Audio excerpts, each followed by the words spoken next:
दोस्तों, रूस और यूक्रेन के बीच युद्ध के 1596 दिन हो गए। स्थिति काफ़ी गंभीर है और ख़ासकर रूस के लिए, क्योंकि यूक्रेन के द्वारा इंटरडिक्शन मिशंस बहुत ज़बरदस्त और बड़े क्षेत्रों में किया जा रहा लगातार। जैसा कि दावा किया है, उसने तकरीबन 13 रूसी सिविलियन वेसल्स, जिससे मुख्य रूप से टैंकर्स हैं, पर आक्रमण किया उसने और काफ़ी क्षति पहुंचाई। यह पिछले रात की बात है और इसके पहले भी उसने 40 के आसपास को नुकसान पहुंचाया है एजॉफ सी यानी दक्षिणी रूस यूक्रेन के क्षेत्र में, समुद्र में। इसके अलावा वह हर रोज़ करीब 150 से 200 और उससे भी ज़्यादा, कभी 3 से 400 तक ड्रोन्स लॉन्च करने में सक्षम है। जेलेंस्की ने दावा किया है कि रूस के वह किसी क्षेत्र में पहुंच सकता है और मार सकता है। यह भी स्पष्ट हो कि इसके पीछे यूक्रेन की इतनी ताकत नहीं है। ये सारे ड्रोन्स नेटो के देशों में बनाए जाते हैं। उनको गाइडेंस देने वाला भी और उसको लॉन्च करने वाला भी उन्हीं के अधिकांश स्पेशलिस्ट हैं जो यूक्रेन के भिन्न भिन्न जगहों में हैं। यहाँ तक कि रूस से सटे हुए क्षेत्र से भी संभवतः वह लॉन्च हो रहे हैं। रूस की तरफ से भी ज़बरदस्त आक्रमण, काउंटर अटैक जारी है।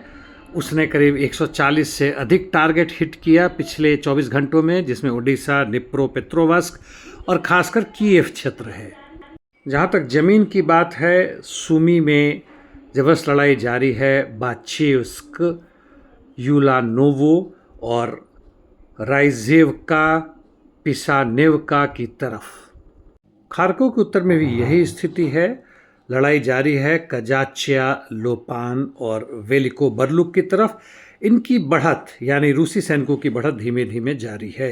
कुपियान क्षेत्र में भी रादकोवका, मलाया शापकोवका की तरफ लड़ाई जारी है, जबकि लाइमान में तकरीबन स्थिति यथावत बनी हुई है। स्लावियान क्षेत्र में यूक्रेन का काउंटर अटैक मालिनोवका की तरफ है, जो क्रामाटोर्स्क से 9 किलोमीटर पूर्व में है, तथा लड़ाई निकोलेवका के लिए भी जारी है।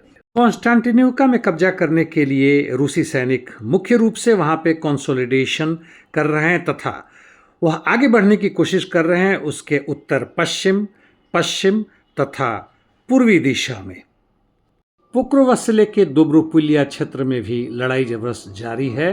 निप्रोपेट्रोवस्क में देखते हैं तो वहाँ पे रूसी सैनिक बोगदानोवका और अलेक्जेंद्रोवका क्षेत्र में आगे बढ़ रही है।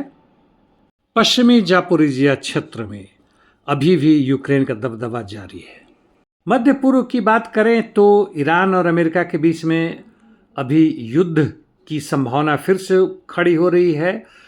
ट्रंप एडमिनिस्ट्रेशन ने 24 घंटे का अल्टीमेटम दिया है ईरान को कि हॉर्मुज को खाली करो, किसी भी कॉमर्शियल शिप पर आक्रमण नहीं करो, नहीं तो फिर हम आक्रमण करेंगे।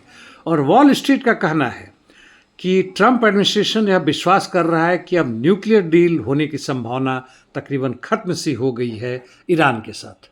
जबकि अमेरिका की तरफ से 20,000 से अधिक सेलर्स और मेराइनर्स ईरान के कोस्ट पर जमावड़ा किया हुआ है। यह फॉक्स न्यूज़ की खबर है कि यूएस फोर्सेस अरेबियन सी में भी, जिसके पास 2 कैरियर स्ट्राइक्स हैं और एक एम्फीबियन है, 20 से अधिक वॉरशिप है। यह भी खबर है कि तुर्की ने, जिसने रशियन फेडरेशन से S-400 surface to air missile air defence system लिया था, अब वह यूएई और कतर को बेच सकता है। यह संभवतः नेटो के मीटिंग में ट्रंप के दबाव के कारण हुआ है और इसी मिसाइल के कारण ट्रंप की तरफ से टर्की पर कई प्रतिबंध थे, वो हटा लिए जाएंगे। वॉर इंडस्ट्रीज का गोरख धंधा, और यह देखें ट्रंप के नाम पर एयरपोर्ट। धन्यवाद।